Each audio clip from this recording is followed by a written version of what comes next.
Well, it looks like it's live on my screen, on one screen, but not on the other screen, which is like crazy. It doesn't show up in my content screen, but it shows up. All right, well, it looks like the video's live, so I'll get started. Let me just try to refresh maybe one more time. All right, there it is. Now it showed up. All right. So let's get started. We got the Ugears Dream Cabriolet VM-05. This is day, what day are we up to? Day 7. Yeah, we're on page 16. We're only on page 16, but we've done 168 pieces. All right, so we've got kind of a side of a car here, and we got kind of an engine here, and that's what we're going to pick up today. So the first instruction here, 2 pieces, 272s. We're just going to add 272s. That'll be easy, right? All right, so let's add those 272s. I don't know. I'm like cycling around all the screens here trying to find the one. I like keep doing this. Like this setup is still not like, it's close. It's close, but it's still not totally what I want to do yet. So I'm like still changing where all the buttons are each day. So it's like then I go live and I don't know what I'm doing, but I'll learn. You know, we'll get there. I was just trying to figure out a recent thing, how to send callers through, because yesterday I had a caller on the phone, so it wasn't like patched through to the YOLO box, it was just on the phone. And I think I have to figure out, I have these A10 minis going into the YOLO box. I think I got to figure out how to get my phone to go in there. That's the next thing I need to figure out, because I had to remove yesterday's show from the podcast because you couldn't hear the guest who was on the phone. So it's like you can't have, because podcasts are like listen only. You can't have a podcast where you can't hear half the people talking. I mean, of course, he was only on half the show. He talked half the time he was on, so that's like 25%. But that's bad. You know, I think the limit would be like 2 or 3%. 5%. It's like you can't use that. That's no good. All right, so 272s, that's what we need. And let's not have any delay with getting the chatter going either. I'm going to just right away take a look at the news here, see what the first story is. Minnesota Attorney General opens trial against JRYE over youth vaping. Who is JRYE? Like a manufacturer of vape products. Minnesota and JRYE will face off in court over allegations that the e-cigarette company intentionally, what is this, a cliffhanger? I have to click on it. It says intentionally ... Okay. Kids are attracted to what is shiny, slick, cool, and that is exactly who JRYE and Altria were targeting and preying upon, says AG Keith Ellison said in his opening statement. Who is AG Keith Ellison? I actually think that that's a former coworker of mine, which happens more often than you'd think. You know, I found out last week that the director of the FBI was the son of a coworker, and a lot of these AGs are like coworkers of mine. I don't know. I'm the most like, I don't know what's the word for it. The most least interested. Like I have a job that like everyone else graduated from like Harvard and Yale and like those sort of places, but I don't have any interest in like what they're doing. I shouldn't say that because then like HR can listen and fire me. But it's not that I don't have any interest. It's that I do the computer stuff, and I don't have any interest in the content, if that makes any sense. So it's like, I work with the computers. I work with the databases. I work with the documents, but I don't actually read any of them or pay any attention to what's going on. So I read these articles and it's like news to me. So like when I hear that like a coworker is like AG of a state, I mean, it happens. The guy who runs my department, I think it was his grandfather or great grandfather was both a president of the United States and on the Supreme Court. And I think he worked there for about 10 years and ran my department for about 5 years before I heard that. So yeah, I'm like the least clued in terms of industry stuff. I'm probably the most clued in terms of computer stuff, but not in terms of like the political stuff. In fact, I forgot even what that article was that I read, so I got to go back and look at that again. All right, kids are attracted to shiny, slick, cool. Oh, let me see. Minnesota and Juul will face off in court over allegations that the e-cigarette company intentionally targeted young Americans and promoted nicotine addiction. Minnesota Attorney General Keith Ellison is seeking $100 million in damages from Juul and JRYE Group, a tobacco company that controlled minority stake in the company. So they were advertising to kids, basically. And so what do we think about that? Well, it's a big thing right now, isn't it? Like, what's a weird thing? There'll be all these commentary on, like, for example, I'm just taking this as an example, but the drag queen story hour, and they'll say like, why do libraries need to have like drag queen story hour? Because that's like advertising cross-dressing to kids. And just as an aside on that, I don't understand why cross-dressing even needs a definition. Like, when a woman wears pants, it's just she wore pants. When a guy wears a dress, it's cross-dressing. I don't really understand why that's the case. Maybe I'm sounding like I'm taking the liberal point on this, but like, I don't understand why it's anyone's business what clothes you wear. Like, and then you say, oh, but it's not just the clothes, it's the hair, it's the makeup.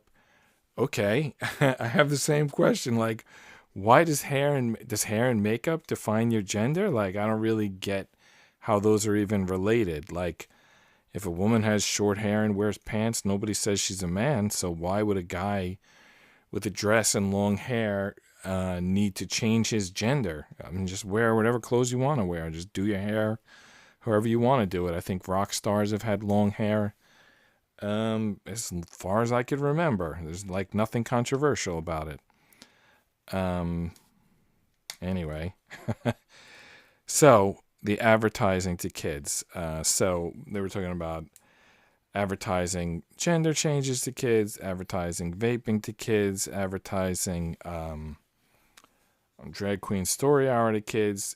Everyone wants to advertise to kids, honestly, because kids are the future. Like, I don't know how much Disney makes off, maybe Disney makes Endgame and Avengers and Infinity War, or what is it called? Infinity War. They make Clone Wars, they make Star Wars, Rogue One, all this stuff. Like, I don't think that Disney needs to sell like product placement or like sort of genre placement, whatever you want to call it. I don't think they need to put in their movies like I don't think they need to sell anything besides their movie, in their movie. But they do have kids watching their movies, and that's like a huge thing. Like, the kids watching your movie, that kid is going to grow up. First of all, kids watch the same movie a bunch of times. So the kid's going to watch your movie, let's say 20 times, maybe more. I remember the movie Grease. Was it the movie Grease or was it a different movie? No, it was the Little Orphan Annie, or the movie Little Orphan Annie. I remember my sister used to come home from school and she would put it on and sometimes not even pay attention to it. She would just like walk in the room and like push the VHS tape in and let it play. And by the way, I did the same thing with Star Wars, the one that they now call like Episode 4, I think, but back then we just called it Star Wars. So yeah, I did the same thing. I had an audio cassette of Star Wars. I listened to it every day. So kids are a good market, I think, to advertisers because A, they're going to watch the thing 100 times. And then B, it's almost like laying a track down in their brain. There's going to be future decisions made based on like what they're watching now. What they're watching now is going to affect the decisions they make 10 years from now. And the decisions they make 10 years from now, it's going to be like their lifetime of purchasing or decision making. It's like, it's no joke. It's like, of course you would want to advertise whatever you sell to kids because they have the most potential profit. I mean, if you can get, 80-year-olds to smoke your vape cigarettes, I mean, yeah, I guess, that's a market. You might sell a few vapes to them, but, they're 80 years old. I don't know how many exactly vapes you're going to sell. It's probably limited by their age. So the fact that the advertising would be, friendly towards kids, yeah, that's like not surprising at all to me. Now, is that legal? It sounds like it's not if there's a lawsuit about it. So that's an issue. And then I guess I'm not going to get into who's right and who's wrong. I'm just sort of commenting on the vague, not the vague, but the general concept that, yeah, of course people advertise to kids. Now, if it's illegal for certain industries to advertise to kids, then I'm sure, well, I'm not sure, but if they're smart, they're going to do it in such a way that it's like, yes, kids probably like it, but it has some other target audience because they don't want it to, obviously they don't want it to be like just kids because that'll look, like illegal. And here's the other thing about kids. Kids use like TikTok and YouTube. And they probably are not full, like all their subscribers are not full yet. Like, for example, PewDiePie. He has like 1 million people that watch his channel. I don't know if it's currently the case, but at one time he did. And he got a lot of those subscribers when they were little kids. Like he was going through playing video games and they were watching him play video games. And that's how they became his, like, I don't know, lifelong subscribers. So it's like he did a bunch of video game walkthroughs over, I don't know, let's call it a 5-year period when he was like between 15 and 20. Now, if you're 15 to a 9-year-old, you're like, everything.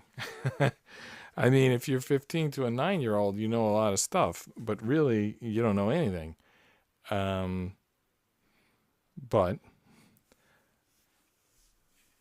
to a 9-year-old, you know a lot. Now, here's the thing. When you become 30, the 9-year-old, the kid who was 9 when you're 15, when you become 30, that kid is like 24. So PewDiePie is now talking to 1 million like 24-year-olds. Let's say, I'm just making up these numbers. What do 24-year-olds do? They buy houses. They pick what city they want to live in. They buy their first like new car. They get married. I mean, they do like some amazing stuff in that age group. And one of their major influences is some random person who was playing video games like 10, 15 years ago when they happened to be a kid. I mean, that's a weird thing, if you think about it. It's, I mean, there was no court case about it, but it just happened that way, that now this guy who was doing video game walkthroughs now has this platform that talks to all these people that, Like, who knows who these people are going to be? I mean, even if they're just regular people, they're going to buy stuff, and that's going to be powerful that you can talk to them. But, who knows who those people are? They could be anybody, as I was saying before. It's like the people you work with. I mean, I mentioned the people I work with. It's probably people where you work too. I mean, there's people where everybody work. I mean, 6 degrees of Kevin Bacon or separation or whatever you want to call it. There's like, you don't know who you know. So anyway, of course people would want to advertise for kids. If there's laws against it, then I guess they don't get to do it. But there's going to be other people who do because there's no law against it or because they're really doing kids content. I mean, a video game walkthrough is legitimately kids content. But that doesn't mean that you couldn't choose to do video game walkthroughs. I mean, Minecraft on YouTube. Isn't that a big thing, or wasn't that a big thing over the years? Were all of those people like in love with Minecraft, or was some of them aware that by doing Minecraft, you're going to get all these subscribers who knows where they're going to go, like in the future. So there's definitely something there. There's also, and I was talking about this last night, Holly Holm was talking about, basically, I think she described it as sexualization of children. So that's like obviously something bad. But it's also something that could keep people from making children's content. So like Disney makes children's content, and they do get plenty of accusations of like sexualizing children. But I don't know if it's true or not, but here's the thing. That's a great market to be in, and someone's going to go for that market. And it's like they're treading fine ground, I think is the expression, because, yeah, something could, you could produce a video that's like taken the wrong way, taken out of context, or maybe someone takes it out of context after you post it. And you were just trying to get this market that's going to be influential and important 10 years from now. And instead, now you're being charged with some like corrupting the minds of the youth or something like that. Wasn't it like Socrates, or was it Plato? One of those guys was like charged with corrupting the youth. I don't know what he was telling them. I think it was just philosophy. But I guess, 3,000 years ago, teaching philosophy will get you in trouble. I'm not sure what gets you in trouble these days. It's probably something, though. All right, let me count up these pieces here, because we got to build this structure 2 times. That's 6 pieces. I got to put it in the bar. That's 7. Let me just increment. So we're up to 177 pieces. All right. Well, I hit the wrong button a couple of times. It's a touch screen where I do that scoreboard, and it's like very easy to hit the wrong button. Like you're trying to hit the plus and you hit the minus. Let me switch to this background camera here. I don't know if you can see this little button. No, the camera's the Doze camera is blocking it. But basically, my button is like, my finger is like twice the size of the button. So, of course, there's going to be mistakes there.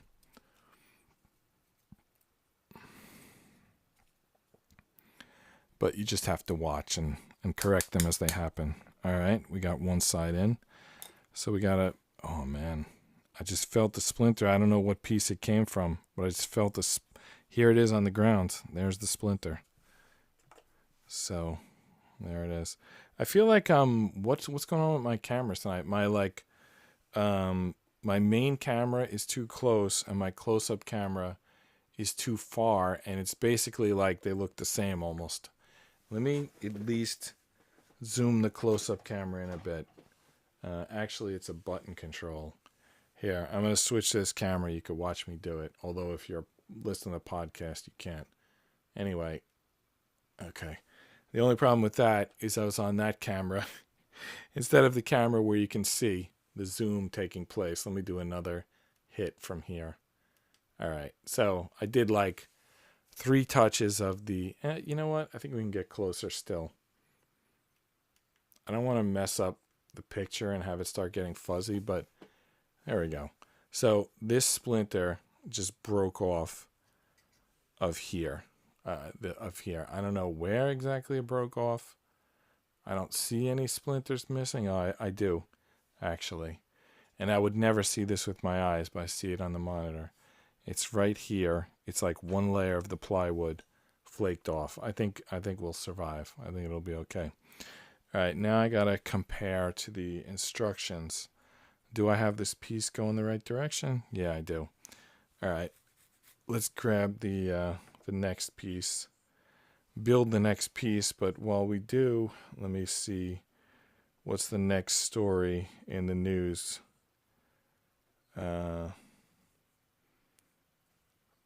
Oh, Vatican. Okay, let me leave that one. Why are these topics? I mean, I picked this website, but these topics are all like too hot. It's like I'm going to get in trouble. All right, trans activists threaten to kill Tennessee lawmakers. You let me know where I can get my hands on ricin, then we're in business. Several trans activists suggested doxing and killing Tennessee lawmakers after passing legislation in the state. One Twitter user shared screenshots from an LGBTQ Nation article claiming Tennessee lawmakers were requiring transgender identifying youth to detransition by next year. That's not accurate, is it? I don't think that is accurate. But anyway, I guess someone was claiming that. Well, I don't think it's accurate that Tennessee lawmakers were requiring detransitioning, but I don't know. So these articles are from Timcast. Yeah, let me just mention that. So what was the point of that article? Trans activists threaten to kill Tennessee lawmakers. Yeah, this is one of those things where I'm going to sort of reserve judgment. The concept is bad, but here's why I'm reserving judgment, because didn't they have a story in Michigan where they were like, these guys were going to kidnap the governor, and it turned out like, no, they weren't going to kidnap the governor, and half of the people were FBI agents, and one of the guys who wasn't was sleeping with one of the FBI agents. So it was like, I don't know.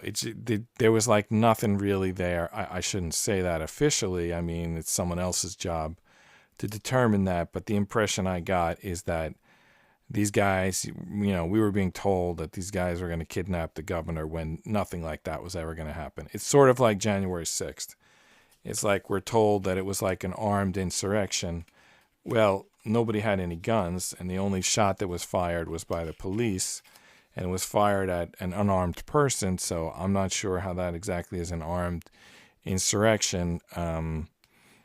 So I think that if we're going to say that about Michigan and we're going to say that about January 6th, then we have to give these people on the forum the benefit of the doubt too. Yeah, somebody might have said that, but people say a lot of stuff, and I'm sure that it should be treated seriously by the people whose job it is to treat it seriously and investigate it. But someone like me or you who just sees it on a forum, I don't want to tell you what to do. If you think it's, you do whatever you think is right to do. But to me, I would assume that the person's not serious.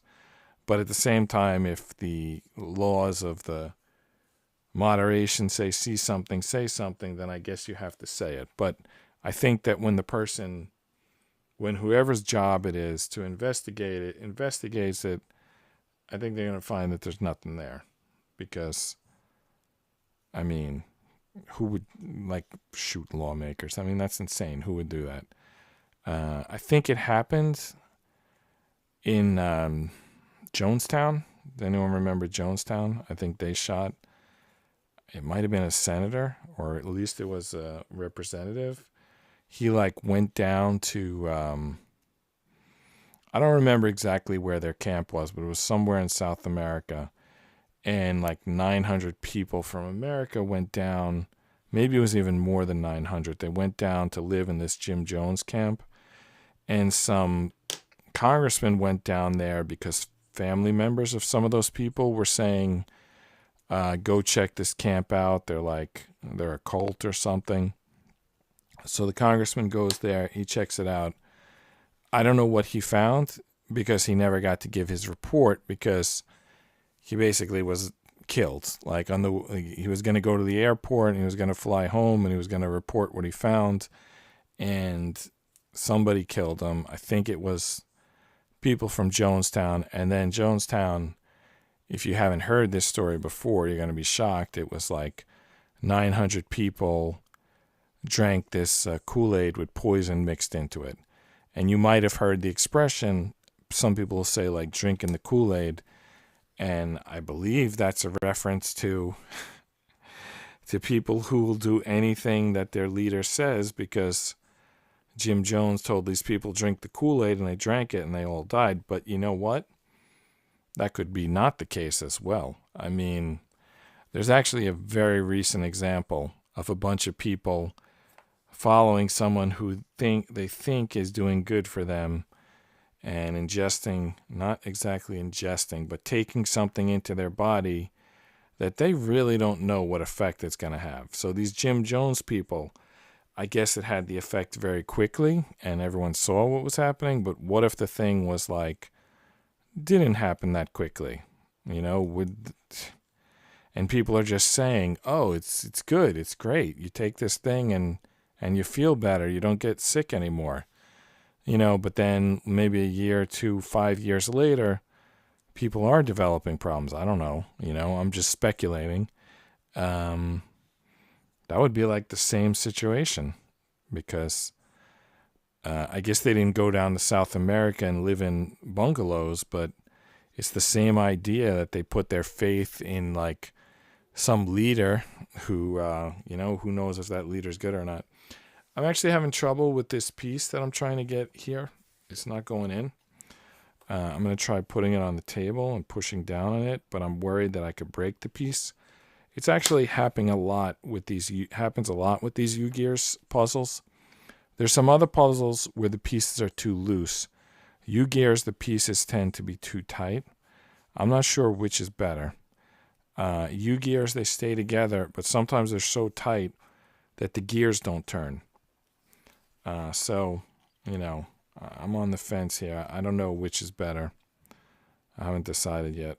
But right now, I'm going to try to get this piece on. And let's see what happens.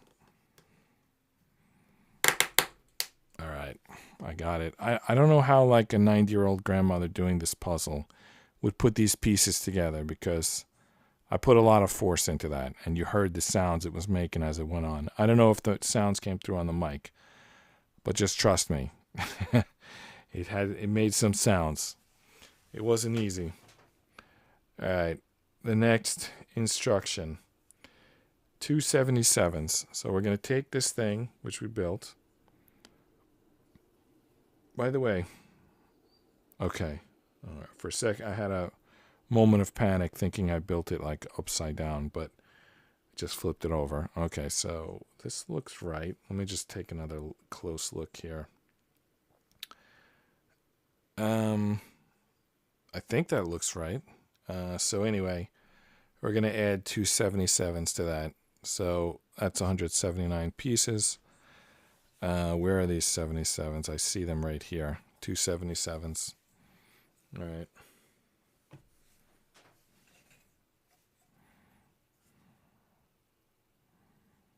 I was staring right at them. Where'd they go? Oh, here we go. Look at this piece. It looks like a ghost with long hair. I don't know. That's how it looked to me anyway. Not a real ghost, like a pixelated, arcade game ghost or something like that. All right. 277s onto this piece here. Let me see here.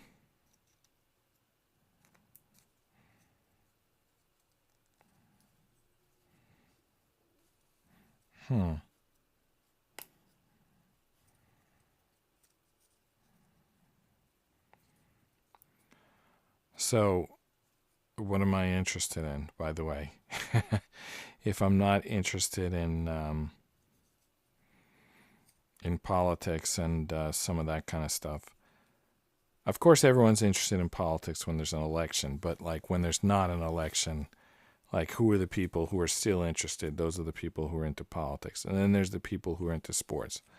I'm not really sure what I'm into, but this model building is definitely related to what I'm into. I think what I'm into is how things work. If you've ever, not exactly how it's made, how it works. Sort of like, what is the algorithm? Like, I remember even when I was like younger, I would sometimes like decode how things worked, like just like looking at them and trying to decode them in my mind, like how they probably worked. And then that led to making stuff. Computer programming, which is what I do, which is what I majored in.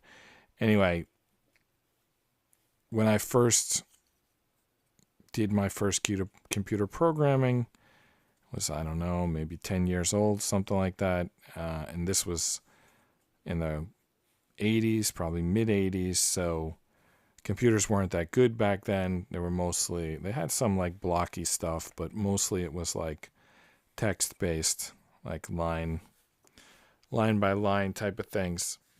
Anyway, that was a real eye opener to me. It's like some people talk about, oh, I really love like basketball. Yeah, I mean, I like basketball, but I couldn't do basketball every day. But when I first discovered like computer programming, I was like, yeah, I definitely, I don't know if I could articulate at 10 years old that it's something that I could do every day, but I definitely thought of more projects than could be done in a lifetime, probably by the time I was 12. So it's like, yeah, it's definitely. So now I'm like old and almost retired. I don't know if I look it, but I'm going to be 50 in 6 months. I probably do look it. Yeah, I think so. Anyway, these models, this is like, they do have gears in them, but it's really not, other than just like looking at the piece and trying to guess what it's due. That's not really the same thing. What I really should do is like this desktop stage that I just built, like that's an example of the skill. And then the gym that I built last year, that's an example. And the year before that, the backyard, like that's basically what I need to do, is just like build more stuff from scratch. Like maybe instead of snapping together these models, I should be using like popsicle sticks and toothpicks and matchsticks and just like, from scratch, like building stuff, like design it, draw it up, and then like build it. I don't know. We'll see. You know what's good about these puzzles? Other people have them. And it's like a reason that they might check out this video because they have the same puzzle. All right, so I'm trying to understand what these instructions are saying. They're pointing at two sides of this piece. So they got this piece here on one side, and I got this piece here on the other side. And they seem to be saying, like, turn those pieces. I don't know if that's possible. Yeah, I mean, when I turn the thing on one side, and you could see it move on the other side, but I don't know if it's supposed to, like, how far I'm supposed to turn it. Like, will I break it if I try to keep turning it, or will the pistons go up and down if I spin that 360?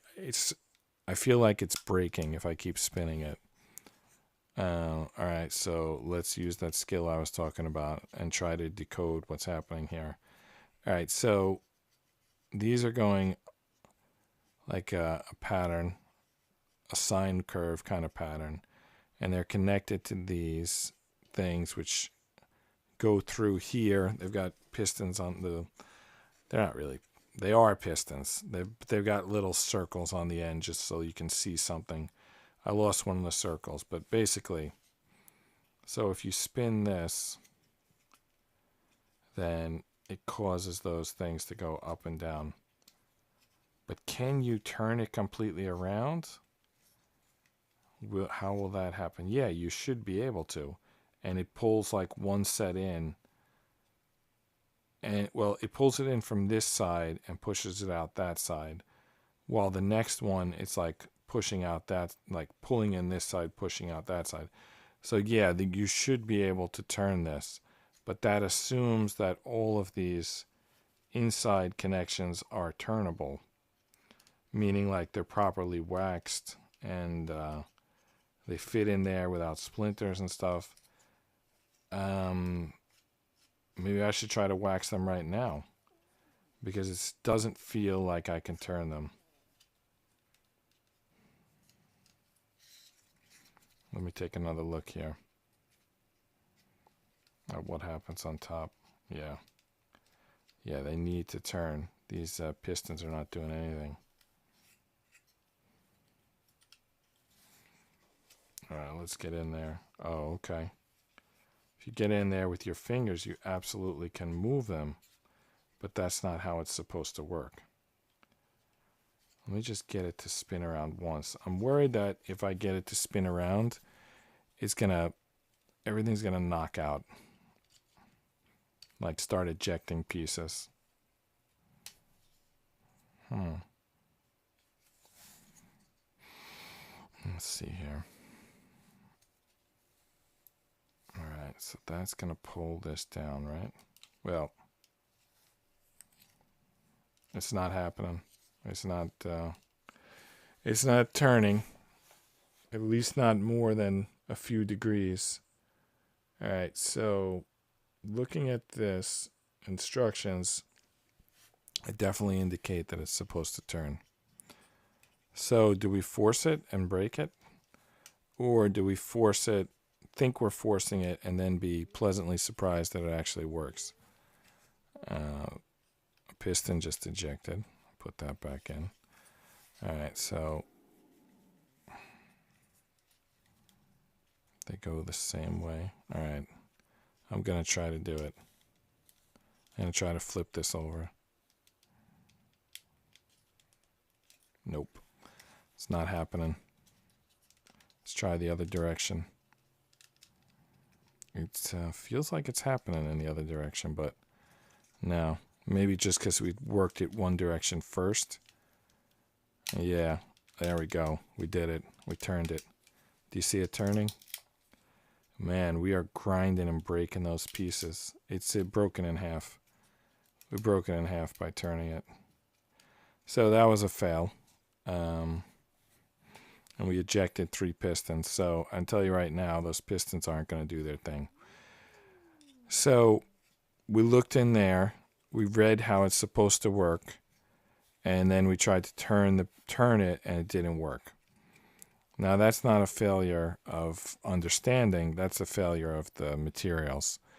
Because a real engine would be made of metal, and it would be lubricated. And first of all, this wouldn't be the design. Actually, it could be something like that. But anyway, let's say that was the design, just for argument's sake.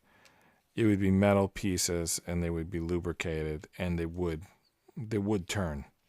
So here, they were wooden pieces, and we basically broke the piece in half. I felt like it was moving, but all we did was break it in half. It's not a big deal, though. Just means the pistons aren't going to go up and down. Not going to be as cool as advertised, but we'll still get it done. All right, next piece is just put this away for a minute and put 2 toothpicks through these close holes. So there's like multiple holes here. There's like 2 holes. It's going to go in the back holes. So we're going to cut 2 Z's, toothpicks on this 2Z point. I probably can grab like 1 piece of used toothpick, but I don't have one, so I'm just going to take a new toothpick and cut it. And that's going to lock in those 2 pins.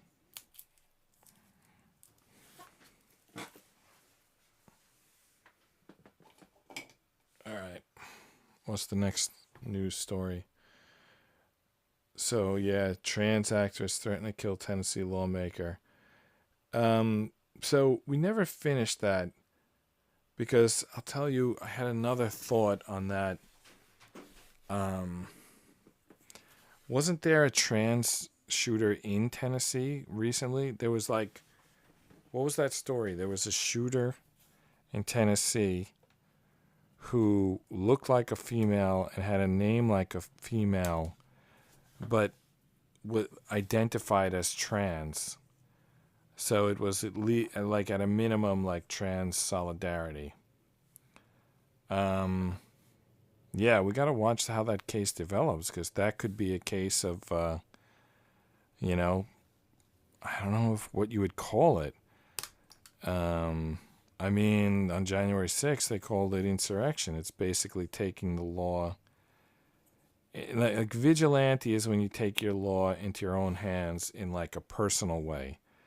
But when it's like legislators made a law and you don't like it and you attack the legislator, that's beyond vigilante, because vigilante is like eye for an eye, tooth for a tooth. Whereas attacking a lawmaker, that's like, not that the vigilante is justified either, but it's like, it's a match in kind. Like, it's still illegal, but, you know, it's like this person loses an eye, so they take out that person's eye. Again, very wrong. Still against it, still bad, but it's an equal and opposite reaction. Whereas someone writes a document and votes on it, and someone else responds by shooting the person who wrote that document, that's not an equal and opposite reaction. That's an escalation, and that's taking the battle to a new turf. So instead of it being a document battle in a legislator, now it's a gun battle in the street. So that's like a very different thing to do. And I'll tell you, I shouldn't tell you. You probably won't like to hear it, but it is kind of the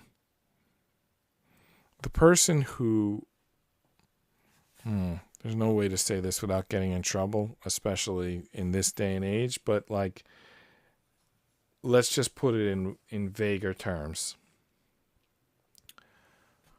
The more radical stuff you've done in your past, the more radical stuff you're likely to do in the future. And by radical, I mean things that don't make sense to almost everyone else, but they make sense to you. And one of those examples would be, shooting a person because you don't like the law they made. And then other example would be,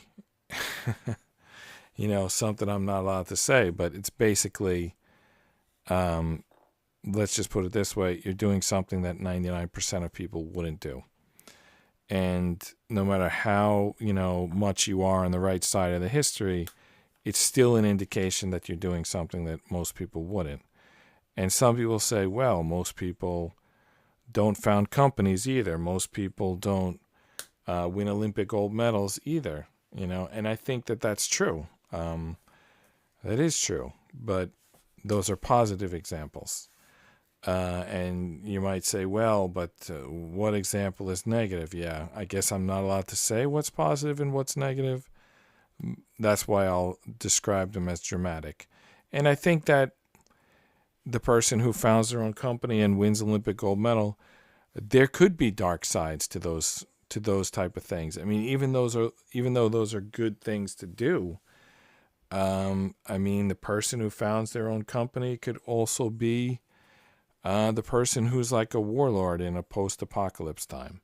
I mean, that's just kind of the first thing that popped into my head, but I mean, I don't know. There is something to it. And the person who wins the Olympic gold medal could also obsess over something else that's others don't consider important. And maybe that obsessive thing, like when they win the Olympic gold medal, it seems like great. But let's say Michael Phelps swam for 8 hours a day, but there was no Olympics. In that case, swimming 8 hours a day might not be like the smartest way to use your time.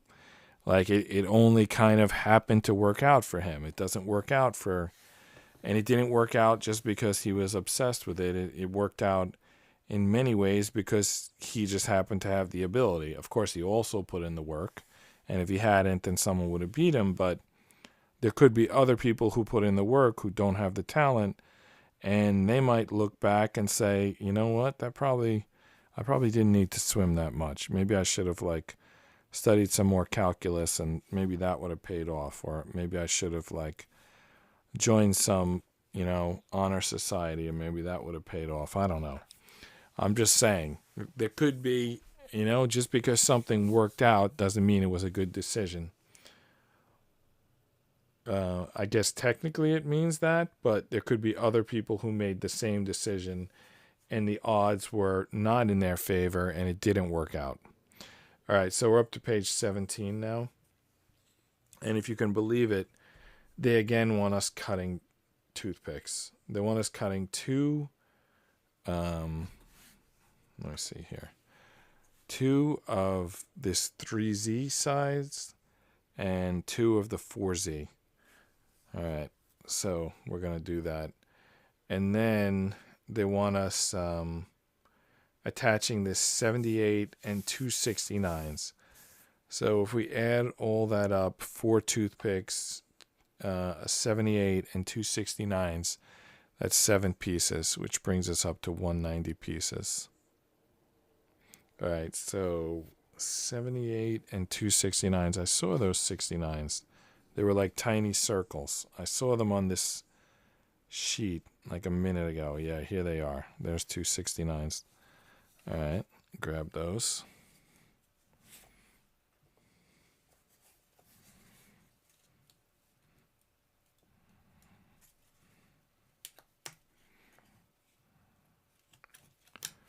Two 69s, and then they wanted 78, which is like a long skinny piece with 2 circle pieces on the end. There's 77. Oh, there's 78. Okay. I think I might have been off camera when I pointed at it, but anyway, there's 78. Long skinny piece. Long skinny pieces are tough to get out without breaking them because there's not much to push on and there's a lot of grip to the board percentage-wise based on how skinny the piece is. And if you push in one section and it grips in another section, the piece breaks. So those are kind of tricky pieces to work on. All right, so now we need to cut this toothpick. I don't know if we can cut all of them from one toothpick. We need 2 3Zs and 2 4Zs. We might need more than one toothpick, but anyway, we'll start with one. See how far that gets us. All right, clip the end off. We don't need that. All right, so 2 3Zs and a 4Z.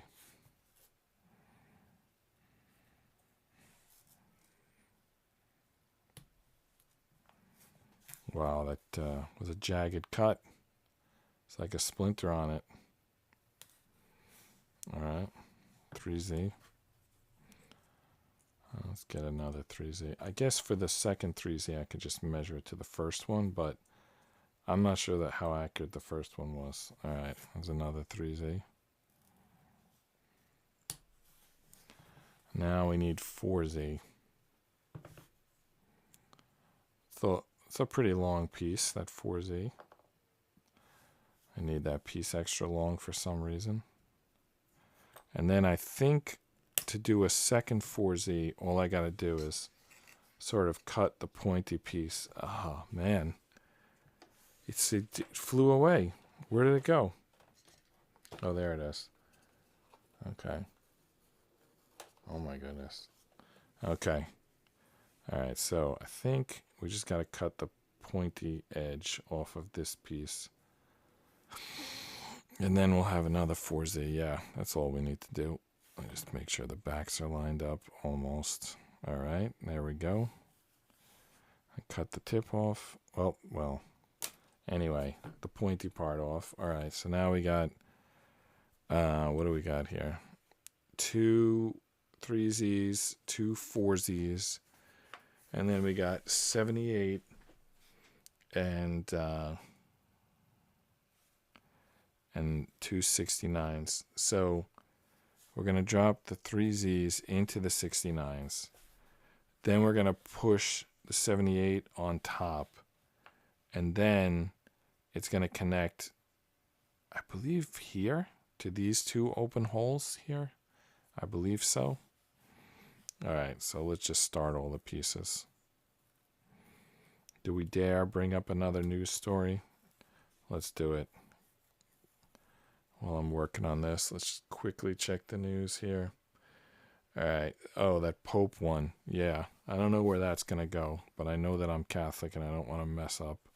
I don't want to mess up talking about a Pope story and get excommunicated. Although I think my feeling is that if that did happen, then it's just whatever it's meant to be. I mean, I'm not going to my feeling is that, and I know that this is kind of in a way wrong, but I was taught when I was a kid to use my conscience, and I think I've done good using my conscience so far, and I just assume that if I ever did get excommunicated, I probably would accept it on the grounds that I was just doing what my conscience told me to do. They have a right to have their opinion. I have a right to have my opinion, and I guess God will sort it out at the end. Kind of how I feel about that. Now, with that attitude, I guess let's read this story. Posters installed near Vatican ask Pope Francis to lift Latin Mass restrictions. Francis has said traditional rite exacerbates divisions in the Catholic Church. Catholics have launched a poster campaign outside the Vatican to implore Pope Francis to end restriction on Latin Mass. Okay, first of all, I didn't know that the Latin Mass was restricted. I mean, how can it be restricted? You're allowed to do the Mass in any language. Isn't that the whole point? That's you're restricting specifically the Latin. Why? Because there's no country that officially speaks Latin. Don't they speak Latin in the Vatican?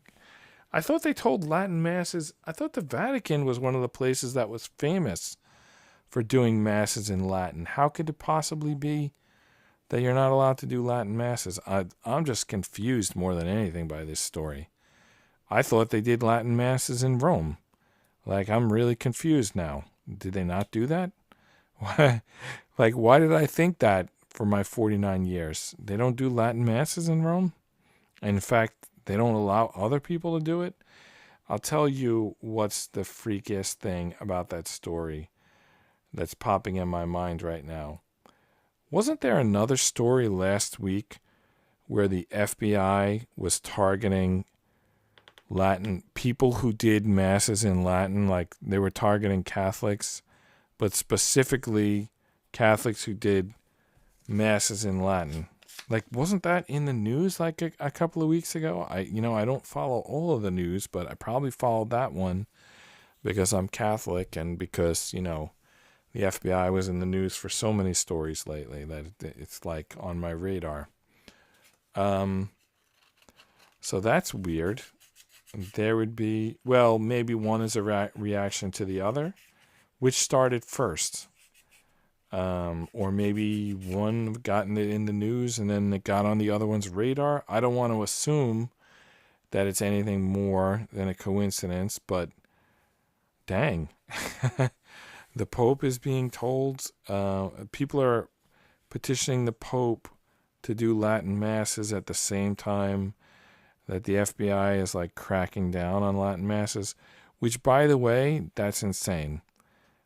In both cases, in the Pope's case and the FBI's case, I mean, what do you care what language they want? I mean, you're allowed to pick your gender, but you're not allowed to pick your language? I mean, what are we talking about here? If you could do the language, if you could do the Mass in English, you can do it in Latin. How could that possibly be a problem?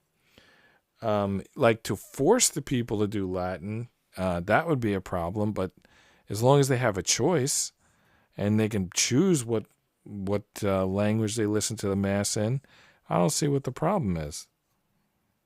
Maybe it's over my pay grade. I think I've been in that situation before where I've said and gave an opinion, and then someone told me, it's really about this and that or whatever, and which you can tell me. I mean, post in the comments or in the chat if you know what I'm missing here, because I'll tell you, it seems like a non-issue, but it's somehow a non-issue that's relevant with both the FBI and the Vatican at the same time.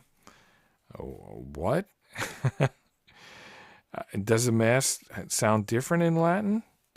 Now it's like the Streisand effect. Suddenly I'm now really curious to hear the Mass in Latin, the Streisand effect. You obviously, 99% of you have heard this before. It's like someone put like pictures of Streisand's house on the internet, and she didn't like that they were on the internet, and she complained about it. So then because of that, everyone started Googling Streisand's house, and then now they all saw her house when they never would have if she hadn't complained about it. So that's like the Streisand effect. So now I'm having like a Streisand effect now about like the Latin Mass. Now I want to go hear a Mass in Latin. It sounds like suddenly it's like a very interesting thing to do. Maybe I'm being played. Maybe it's reverse psychology. If they said they're going to do the Mass in Latin, then we'd be like, oh, no, I don't want to do the Mass in Latin. But if they're like, oh, the Vatican is cracking down on Latin Masses, the FBI is putting you on a terror list if you have Latin Masses, now suddenly everyone wants to do Latin Masses. Sounds like much more hip now. It's like something really exciting now. Okay, let's calm down about the Latin Masses and continue with this puzzle. All right, so they want 4 12s, just to look at the instructions here. They want 4 12s. No, forget about that. They want 6 12s. They want 4 12s here, 2 12s here, and 2 12s here. That's actually 8 12s. So they want 8 12s, and then they want 2 15s.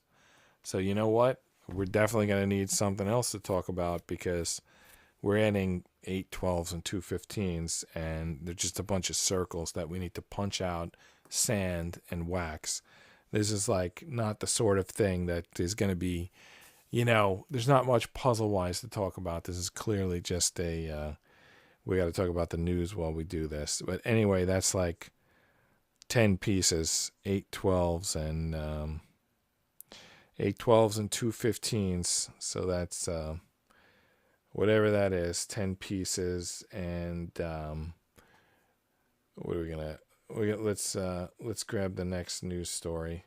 So that Vatican one I thought was gonna be crazy, and instead was like basically a non. I mean, that was like an easy one. I was worried that it was gonna be like a difficult story. All right, the next one. Ohio police officers sue Afro man for privacy violation for using footage of home raid in music video. After they became criminals, they lost their right of privacy, the rapper wrote on Instagram.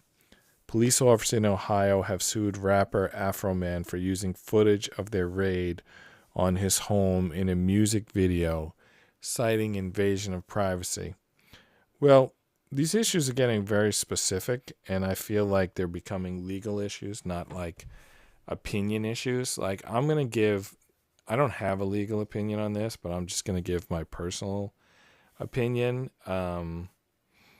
First of all, I could totally understand why he would want to use the footage. But second, I can understand why they would say that's not what the footage is for. Like, I assume that the reason the footage is made public is in case someone wants to challenge something in court. So they're going to let's say they're going to review it in court and they're going to make some decision who did what. But to put it in a music video, yes, I understand why that seems interesting. But if there's real people in it and you're like going to be, I don't know how many people are going to see this video, like how often they're going to see it. It could be, totally could be like invasion of their privacy to be constantly playing this video and basically making them famous as the cops who arrested this rapper when really they were just doing their job some Thursday night or whatever. So yeah, I think I'm going to agree with the cops on this one and say that, you know, it's not their fault that they were on duty that night and they shouldn't be like in this video. Although if they sign the waiver and say that they don't mind being in the video, then, you know, I guess they can be. But it sounds like in this case, they don't want to be. So anyway, remember those 12s we needed? They're in these little pods. There's like 4 of them here. And there's another little pod here with another 4 of them. So there's our 8 12s. They come in these little pods. They're going to need to be sanded and waxed. And this little cardboard get thrown out. All right, so what do you think? If you were one of those cops, would you want to be in that music video? I would imagine not. And here's the reason why. It's not that they aren't proud of the job that they did. It's that the fans of that rapper, the rapper himself, I'm sure he's just, you know, trying to make money. I doubt he takes it personally. But you never know with the fans. I mean, I don't know the Latin root word. Again, I definitely need to learn Latin, but I do know that fan is also in fanatic. F-A-N is also in fanatic. A fanatic is kind of like a zealot or something like that. It's like basically a person who's taking something too seriously. So sort of like, you know, that similar to that article with that trans person who, you know, was holding a gun and threatening to shoot Tennessee lawmakers, or similar to those Jim Jones people who were drinking the Kool-Aid. I guess this is the theme of the night, this fanaticism. So the fans of this rapper, some of them could be fanatics, not just fans. And those fanatics could have a reaction, you know, like some of those people had about that law in Tennessee. And they could want to take unequal action, you know, a response that's not equal and opposite, a response that's over the top because they're fanatics, because they're fans. So, yeah, you definitely want to afford those officers in that video their privacy, if for no other reason than safety. Now, there could be cases where that's not true. I think there was like the Rodney King video was on TV a billion times. And that's because it was newsworthy, I guess. So that's why I said I'm just giving my personal opinion. I'm not giving like any sort of a legal opinion. I don't have legal opinions on anything because that would involve studying the law, which I have not done.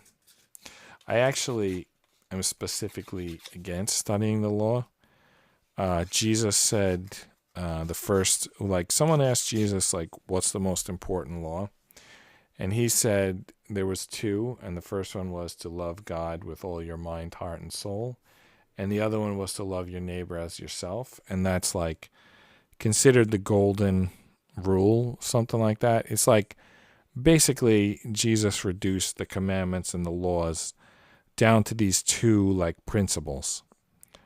And that's the way I like to look at it. And I think that's kind of a libertarian type of view. For the most part, it's like, why would you, like, people don't bother you, you don't bother people, but you should help those people. So that's, that's why we have, like, social safety nets and pensions and kind of stuff, because you figure, would you want, to have a pension when you're old? Yeah. So then you should pay into it while you're young. Like, it's kind of consistent. So that's the way I like to think about laws, just like sort of in that following those 2 rules to whether or not it's, a law is just. So the specific law, it's or the specific case. Should you, should these officers be in the video, I think the kind thing is to keep them out. I actually lost a little bit track of why I went into that rule. Let me go back and look at that article again. Or had I started talking about something more general? You know what? I'm not going to worry about it. It's not that important. All right. Let's look at this piece now. The 15s go on the wings here. 2 12s on each side on top, and then 2 more 12s each there. So I think that's, we should be able to do that pretty easily. Well, that assumes that these pieces go on. We've already had a couple of these circles like explode when we're trying to get them to fit on. I don't know why. I don't know why they're so difficult to get on. I feel like they're just small pieces, you know? Oh, well, there are these 2 dots. Which way should the dots go? Let's see if we can super zoom on the instructions and figure that out. Nope, the instructions don't show the 2 dots. Oh, well. We're just going to try to push it on there. I think it's going to work, but whatever. Yeah, there we go. That went on. Now let's get now the 12s. I can see how the 12s have these little like ridges in them. Can you see that? Like they're at the top and bottom right now. Actually, this one needs to be sanded. Yeah, that one very much needs to be sanded, but let me grab another one. So you can see the ridge at the top and bottom. So those go in line, the ridges go in line with the fronts of this and in line with the sides of this. Basically where these holes are on both cases, that's where the ridge goes. But I'm definitely going to need to sand these first. They've got, they've got little like splinters like all over them. I mean, come on. What's going on here? It's probably, that's where they detached from the boards that they were in. But like, how long is this going to take if I need to sand every one of these little circles? All right, I think that's pretty good. And now I'm just scanning them for splinters. So I don't see a splinter, then I don't need to sand it. All right, so ridges line up with holes in both cases. There's 4 sticks. Each stick gets 2 12s. By sticks, I mean they're sticking out. And the ridges line up with the holes. It definitely feels like type of... I could break the post or I could break the circle. Like, this is not... It's not like a good piece to work on. It's a breaking hazard.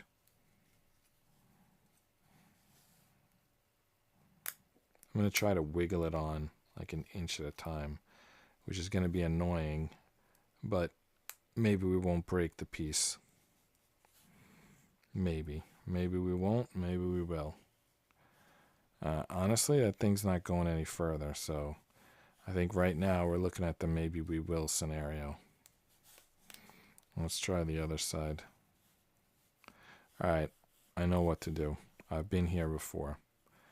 I have to sand the posts. Otherwise, these pieces are not going to go on. Or they're going to break on the way on. Because there's no way to sand the middle of the circle, but I can sand the piece that it's going on to. And the danger there could be, what if some pieces end up loose as a result of the sanding? But if I don't do it, I'm going to break the pieces. Hopefully the sanding makes sense. There's like some little splinters, and that's what's stopping it. And if I sand them, then it'll go on. Hopefully I'm not sanding it enough to make it too small. All right, so I'm sanding all the sides of this thing. And then I'm going to wax all the sides as well. And I might as well do these end pieces while I'm here. Although, frankly, the 15s already went on the end pieces, so It can't be too bad, but those middle pieces, they were not going at all. All right, now I'm going to sand them. Wax them, sorry, I'm going to wax them. Even though the instructions didn't say to, the wax is going to increase the chances of these circle pieces going on. All right, let's try again. We sanded it, we waxed it. Let's see if it goes on. It's not doing much better. Wow. I thought for sure this would work. Okay. With a little wiggling, yeah, it did work. And it's still tight. I mean, we should be happy about that, right? It's not going to pop off because it's tight. All right. There we go. Let's try this one.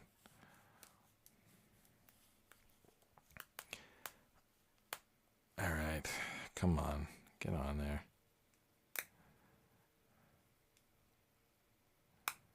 Wow.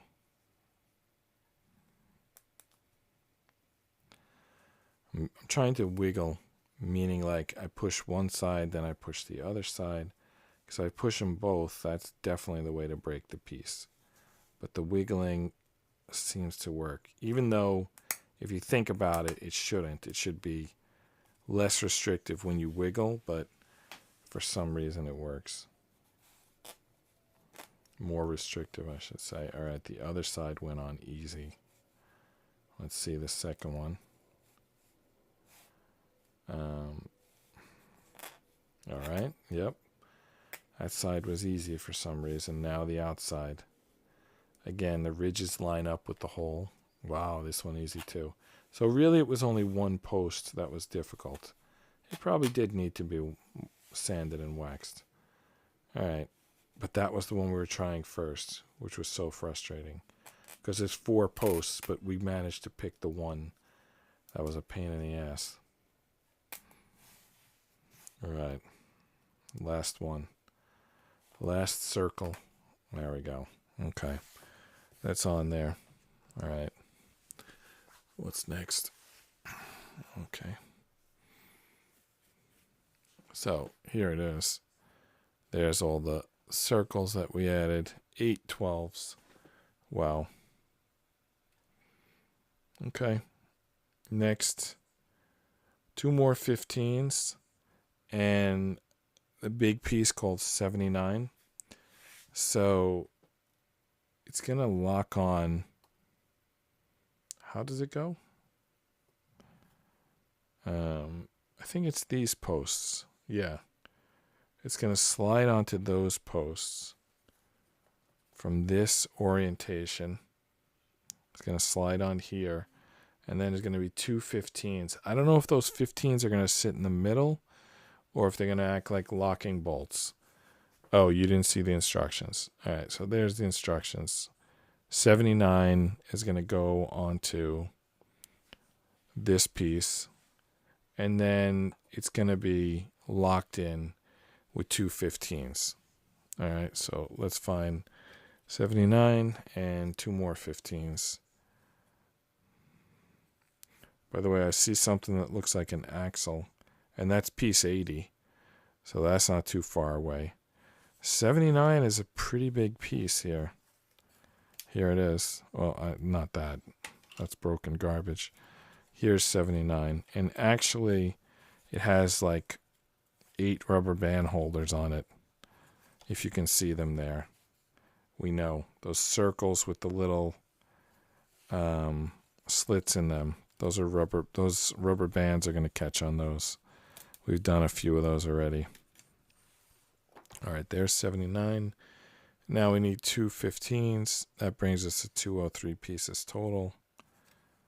So where are these 15s? There's a 12. There's a 15. There's 2 15s. All right. We got our 2 15s. It doesn't say to wax the 2 15s, but you can always wax any circle or any gear. In fact, you might want to sand them and wax them.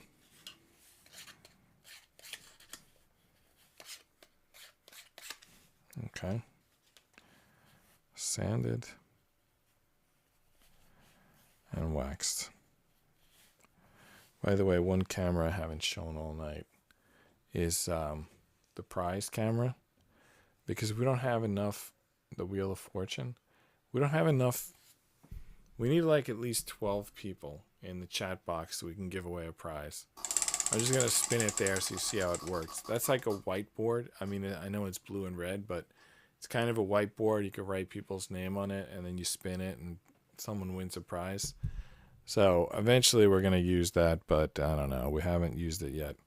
But I would love to. I mean, please get someone to show up, and then we can start giving away some prizes. All right. So this goes on here, and then it gets two 15s above it. So these two pins are in the opposite direction of these two pins. And then we put the 15s on top. Another way to look at it, this bar is underneath here. Now the 15s have little dots on them, but the instructions again don't show the dots, so I don't know what to do with that. Just whatever way they go on, I guess. Alright, so the 15s are locks. The 12s go over. That piece goes over the 12s. The 15 locks it in. So that 79 piece is now locked in. Alright, so it's past midnight, and in fact, it's a 77-minute episode at this point. So I think let's, it would have been nice to get, let me think here. What are we on, page 17? Is there any chance we could get to page 18? No, because it requires rubber bands, and rubber bands are a pain in the ass. But maybe we should get the rubber bands done? No. I want to do so what's left, the two instructions left, it's 2 toothpicks and 2 rubber bands. Okay. We're going to do it. We're going to do 2 toothpicks because we already cut them. And then we're going to do 2 rubber bands, which is going to be a pain in the ass. And then we're going to end the stream. So, so we're going to do that. Sorry, you didn't see the instructions. I didn't realize it was me on camera, not the instructions.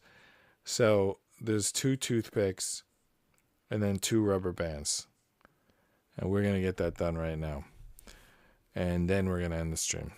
So the toothpicks should be easy, and we've already accounted for them. I'll add for the rubber bands, so that's 205. So the toothpicks are going to go here. I don't know if that's like visible. All right, so they're going to go there.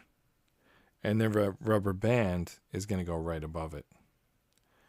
All right, so 2 toothpicks, 2 rubber bands, and then we're done for the night. Look at that. The toothpick is already in. You know, putting the rubber band on is not the problem. It's tying the rubber band. That's a problem.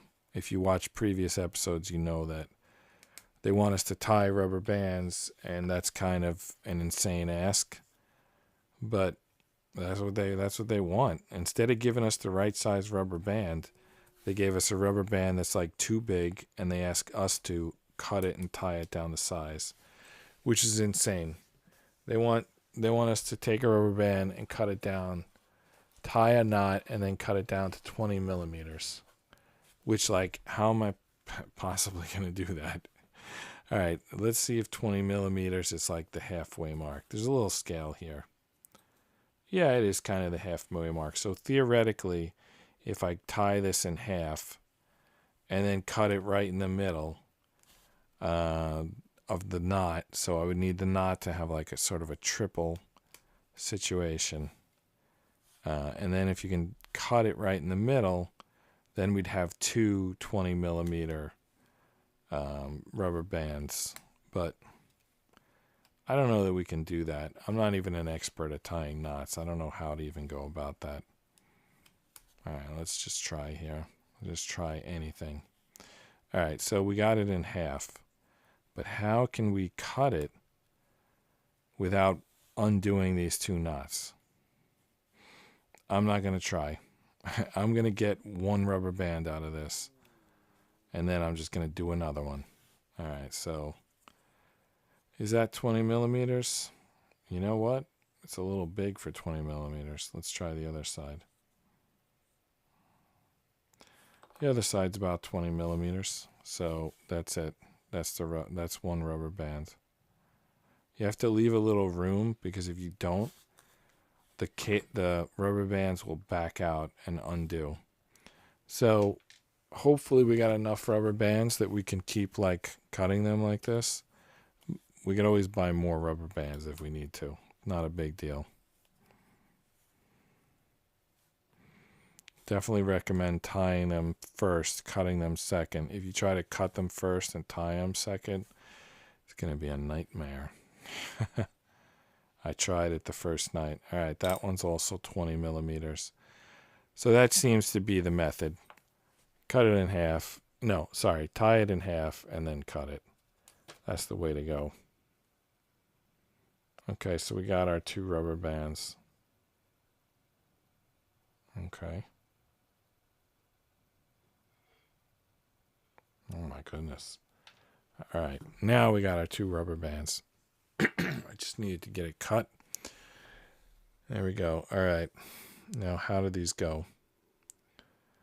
They look like a little tricky actually. So it looks like there's like 3 rubber band holders. And it looks like they connect to 2 of them and feed through the 3rd one. Is that what that looks like? Let's see the little inset. Well, they don't show the other side of the inset, but I'm pretty sure that's what they want. So it needs to hook here. Let's see here. It needs to hook, the rubber band needs to hook here, then go through here, and then hook here. I don't know how easy that's going to be. I'm going to assume it's impossible, but we're going to get it done anyway.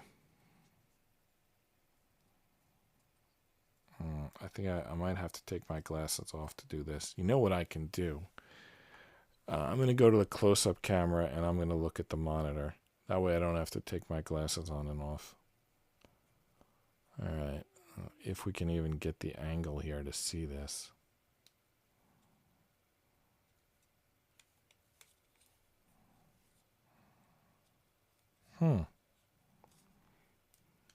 Wow. Is that in? Nope. I thought we had it. All right, let's go for the middle first, because that'll kind of hold it in place. All right, we got the middle. Now let's do this end. No, that one's going to be last because you can pull it by this little thing here. So that's going to help us. You know what I need? Like a paper clip. So instead of using my fingers to pull it onto this thing, I could use the paper clip. Anyway, let's try the fingers first. Almost. All right, let's try again. I stretch it a little beyond where it needs to go.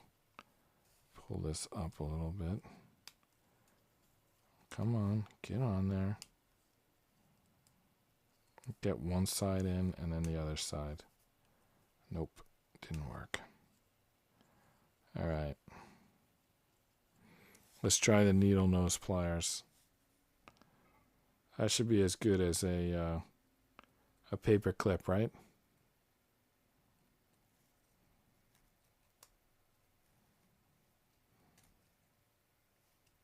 Come on, get down there.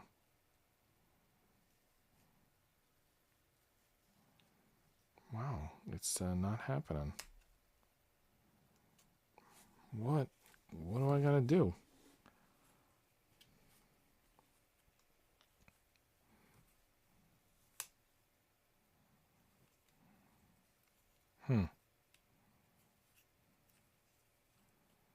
Okay. Let's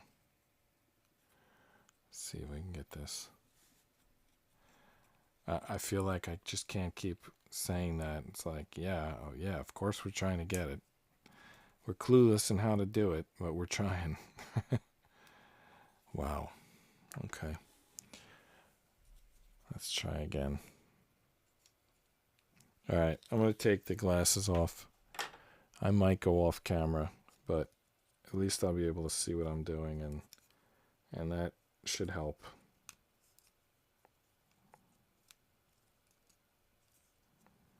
All right, I'm going to try to get one side on.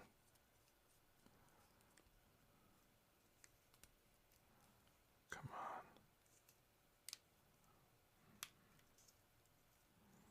It's like it doesn't fit in here for some reason. Come on. Oh, one side is on. All right. How do we get the other side on?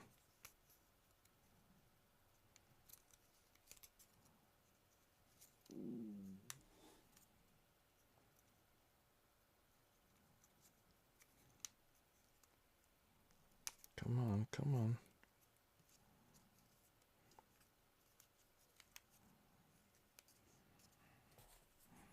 All right, come on. Get in there.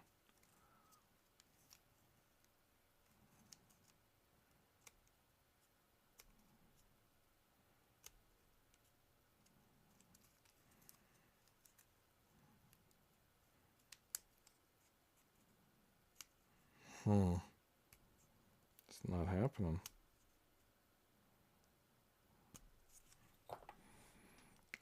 I got the glasses off. I can see what I'm doing. I just now I feel like I don't have like the right size fingers.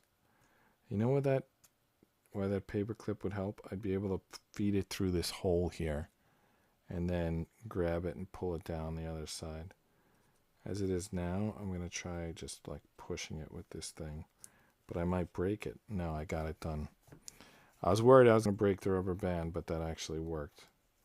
All right, so one side is on. 3 more to go because we got to do another rubber band over here. All right. I think that looks, does that look blurry, or can I not see what my glasses on? I think it's both. I think it looked blurry and I couldn't see it. All right, this side should be easier because first of all, I could reach further than it. Second of all, I could hold onto this knot. Basically, should be easier.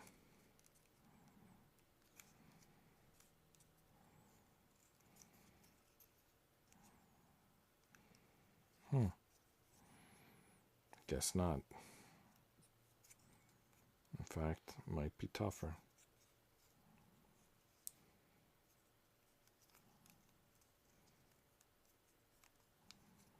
Wow. Got like...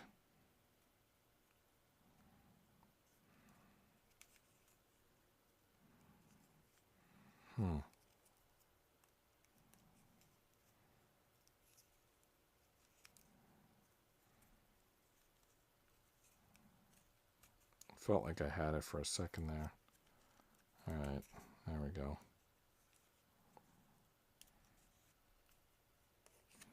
At least got to get it lined up. All right.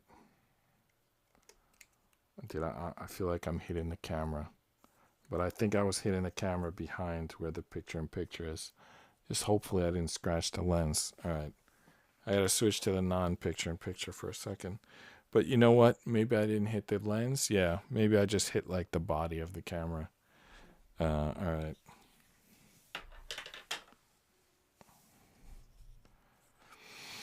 All right, so still trying to get this one side on. These rubber bands are the worst. I don't blame anyone if they sign off for the night and then... I mean, I'm going to sign off as soon as I get the rubber band off, but like... If you don't want to watch me struggle with this rubber band, I totally get it.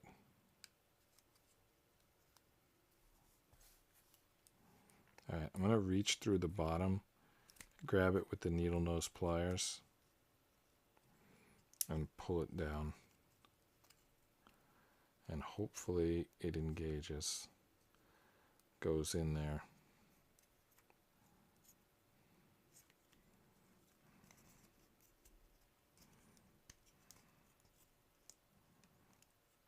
Didn't happen. And I was worried that I was pulling the knot apart. Alright, let's try again.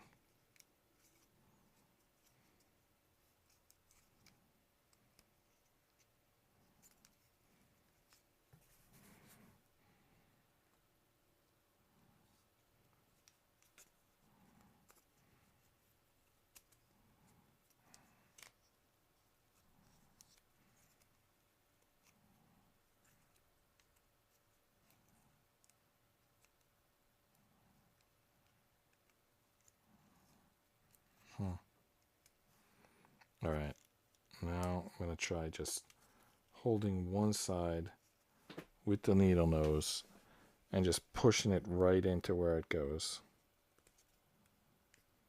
I have a good feeling about this.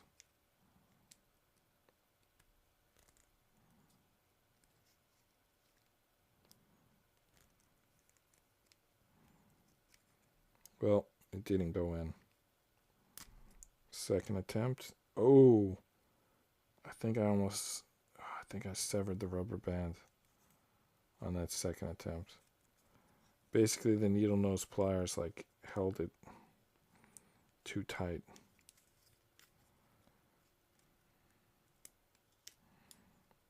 They're like ripping the rubber band, but they're not pushing it in there. I need like a new plan. I think I need something like thin that pushes it in there. Well, it's come apart.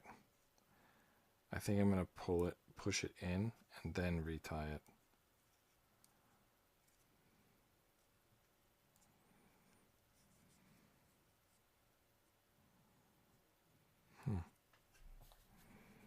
Can the needle nose just straight push it in there?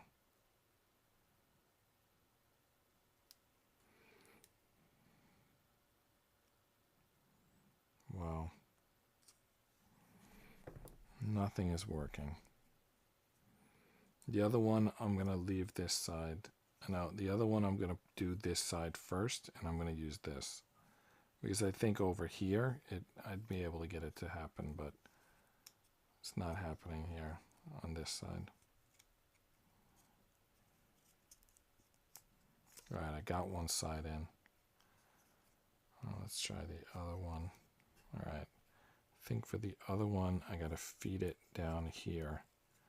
Grab it through the bottom. Line it up. Push it in. And then I got to retie these two ends. All right. Now I could tie these two ends. We got it through, except that they're not tied now. They may not matter that they're not tied at this point because they're in there so tight, but if we can retie them, we will. I'm trying right now.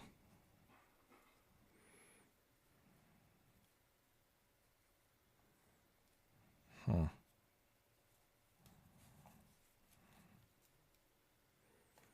right. This camera is focusing on the boards in the back rather than my hands. So I need to like push my hands back there so they're in focus.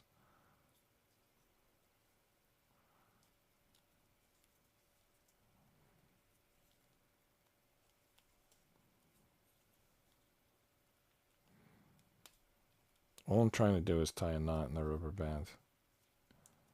But it's like easier said than done.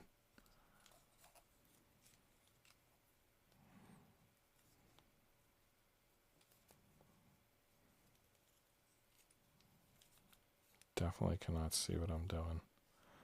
Glass is coming back off. Piece going back up here, which may be off camera, but it's the only way I could see it.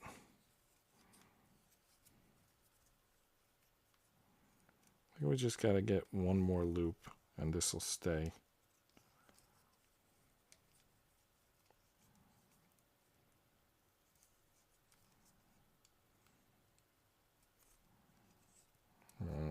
There it is. There we go. All right. For whatever it's worth, we got that rubber band on. All right, now the other side. Which way do we want to say did it? I don't know. The opposite of the way we did the first one. That's for sure. So I think we want to put this middle in first. That worked good. Last time we did that last time, that worked fine.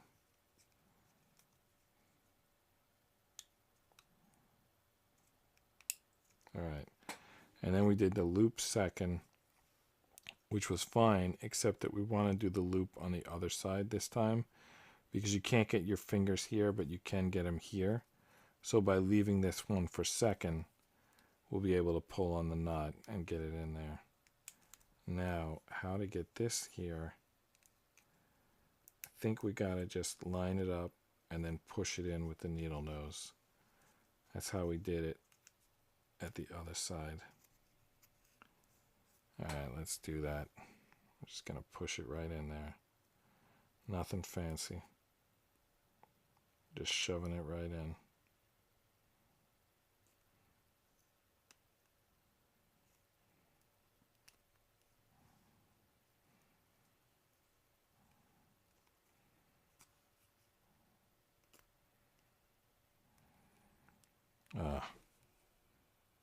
Come on.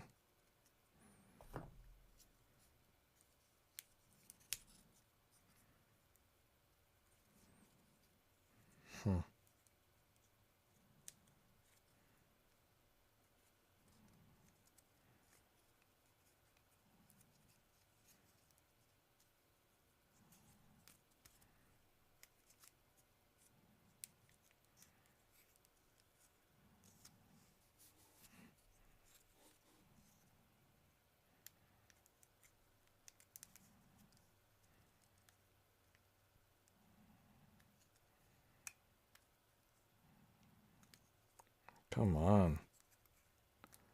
Get in there. This rubber band is literally the last thing we're doing tonight. Like, I could sign off and just come back on tomorrow with this in there.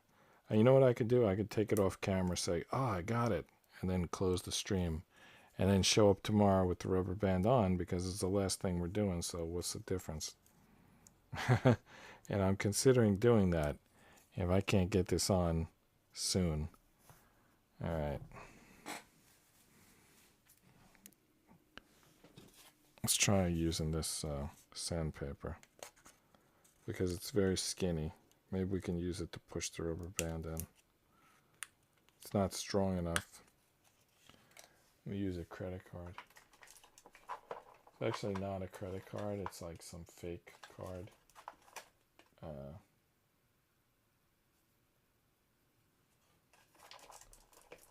Trying to find it. Actually, it was once a $100 card. So I'm going to keep it off screen. I don't think there's any money on it now. It once was a $100 gift card. I'm going to use this credit card to try to push this rubber band into that slot.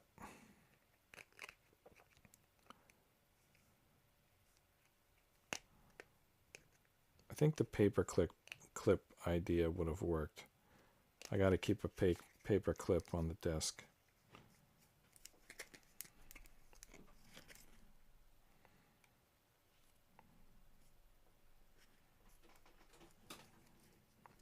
I'm doing the last thing for the night and then I'm done.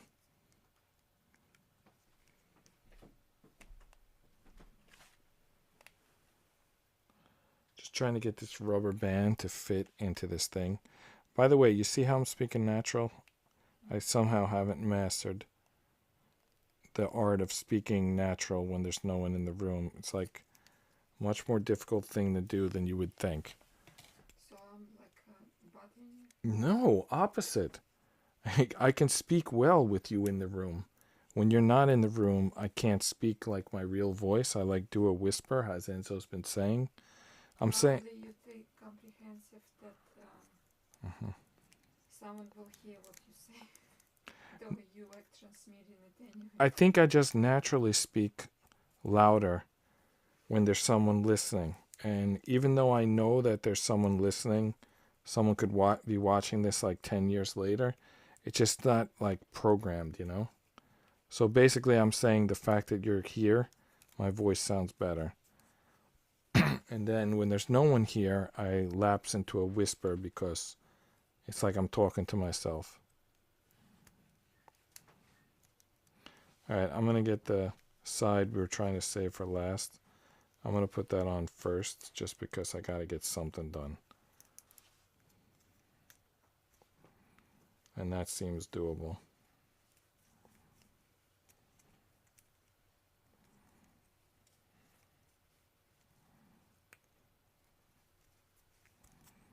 I'm trying to get this rubber band into these like slits, and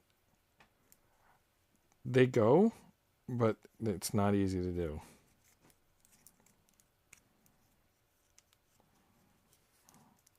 I feel like there should be some tool for it, but there isn't. Actually, I'm doing it the same way I did the other side.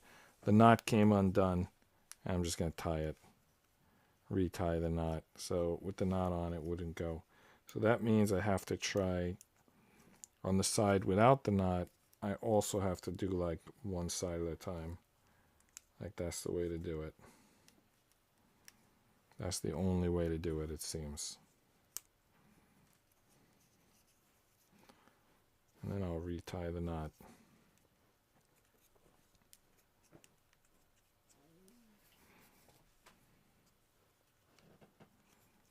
Alright, let's try the needle nose pliers again. Grab this thing, pull it down. You know, on the first night, I remember we also had like a 20-minute like delay with the rubber band. These like rubber bands, I know that they're important, but they need to give us some better tools to work with them. It's just like, it's impossible to work with them. Yeah. You need that magnifying glass with the light. What I was doing before is I was looking on the camera. Or it's how those doctors that operate with the, Yeah. you know, that.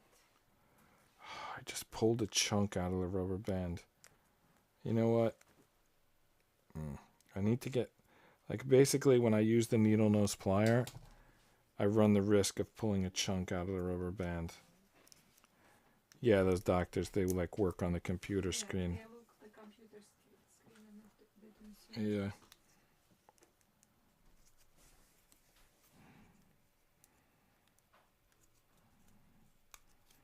Oh my goodness. I had one side on and it's now off.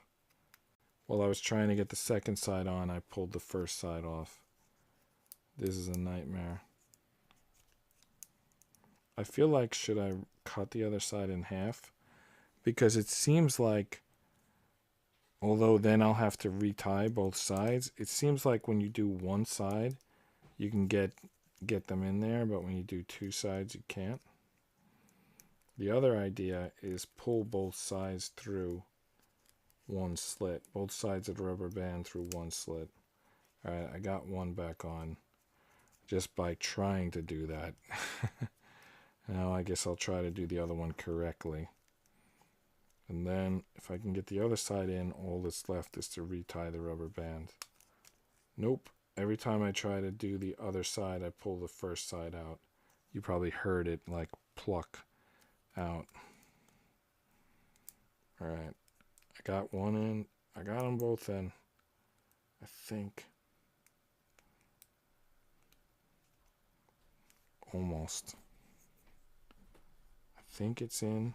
It's like partially in. Not completely. One side's in. The other side is like partially in.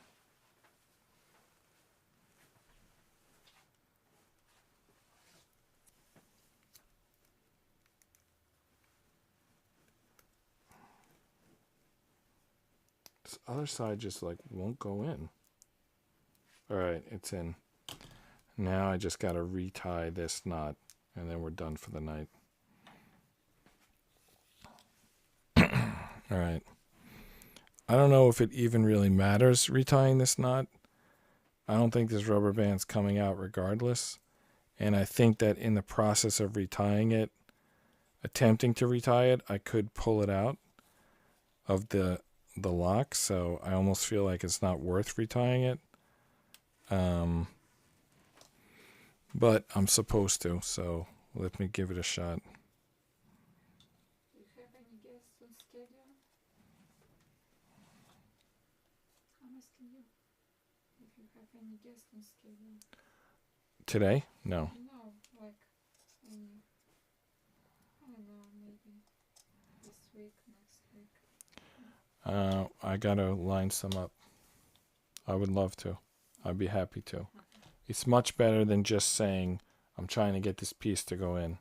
I would love to talk to somebody. Anybody wants to be guest on the show, please, you're welcome. You'll be on the show. Yeah, it's much easier with a guest. I need some guests. All right, I'm going to tie this rubber band off camera.